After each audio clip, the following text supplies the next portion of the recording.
नमस्कार दोस्तों, आओ जीना सीखे में एक बार फिर से आप सभी लोगों का बहुत बहुत स्वागत है। आज हम बात करेंगे स्लिप डिस्क को लेकर के। स्लिप डिस्क में झुकना चाहिए या फिर नहीं झुकना चाहिए।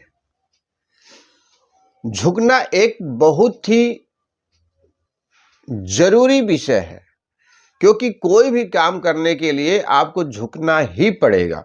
तो ऐसी स्थिति में जब आपको स्लिप डिस्क हो या कमर में दर्द हो तो कैसे झुके, इसके बारे में भी हम जानेंगे। क्योंकि काम करना तो जरूरी है, बिना काम किए हम रह नहीं सकते, तो और झुकना भी नहीं है।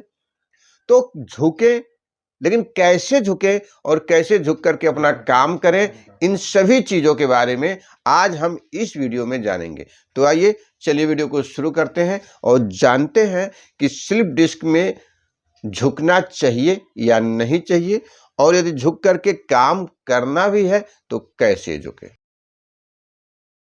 दोस्तों, वीडियो में आगे बढ़ने से पहले एक बार फिर हम आपसे आग्रह करते हैं कि आप हमारे चैनल को सब्सक्राइब कीजिए, लाइक कीजिए और शेयर भी कीजिए।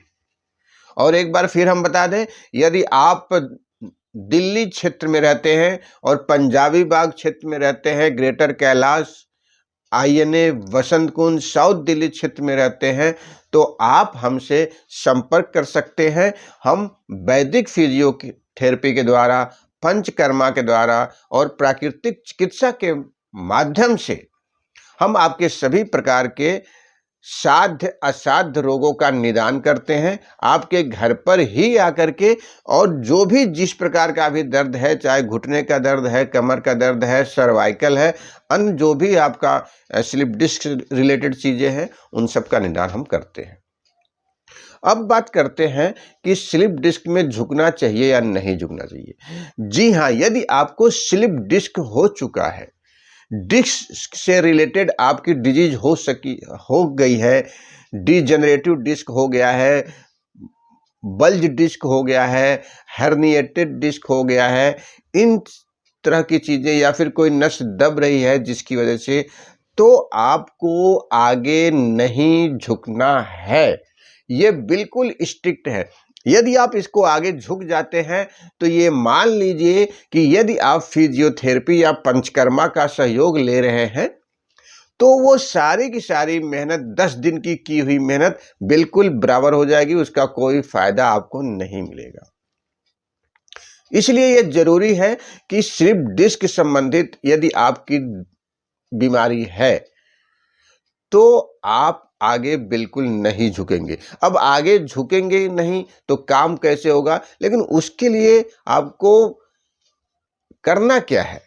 करना यह है कि आप सीधे बैठिए, उकड़ू बैठिए, और उकड़ू बैठ करके झुकने वाली चीज, यदि कोई चीज उठानी है या कोई ब्रूमिंग करनी है, झाड़ू मारना है या कोई भी काम करना है, तो पहले सीधे बैठिए, उकड़ू बैठ करके, अपने पैरों के बल बैठ करके, फिर उस चीज को उठाइए और उस काम को कीजिए।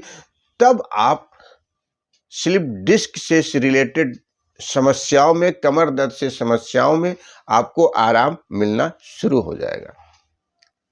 तो ये बहुत जरूरी हो जाता है कि स्लिप डिस्क से संबंधित बीमारी में आपको झुकना चाहिए या नहीं झुकना चाहिए, इसका पूरा का पूरा आप ध्यान रखिए।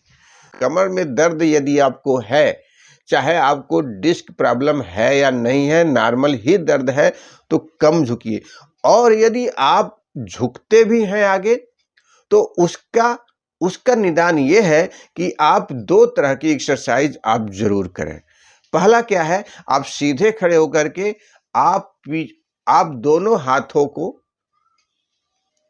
पीछे करके पीछे की तरफ थोड़ा सा झुके, 4-5 बार एक्सरसाइज करें। या फिर आप भुजंग आसन जरूर करें। नियमित रूप से यदि भुजंग आसन आप करते हैं तो आपके कमर दर्द में काफी आराम मिलेगा, काफी रिलैक्स मिलेगा। ये 2 तरह के एक्सरसाइज यदि करते हैं तो इन्हीं शब्दों के साथ आज का वीडियो हम यहीं समाप्त करते हैं। आप लोग आज ये जान चुके होंगे, समझ गए होंगे कि यदि आपको स्लिप डिस्क से रिलेटेड प्रॉब्लम है तो झुकना जरूरी है या नहीं झुकना है, और ये झुकना है तो कैसे झुकना है। तो इन्हीं शब्दों के साथ हम आपसे विदा लेते हैं। अगले एपिसोड में फिर एक नए वीडियो के साथ मिलेंगे। तब तक के लिए आप स्वस्थ रहिए, मस्त रहिए, जबरदस्त रहिए। जय हिंद, जय भारत, स्वस्थ भारत। नमस्कार।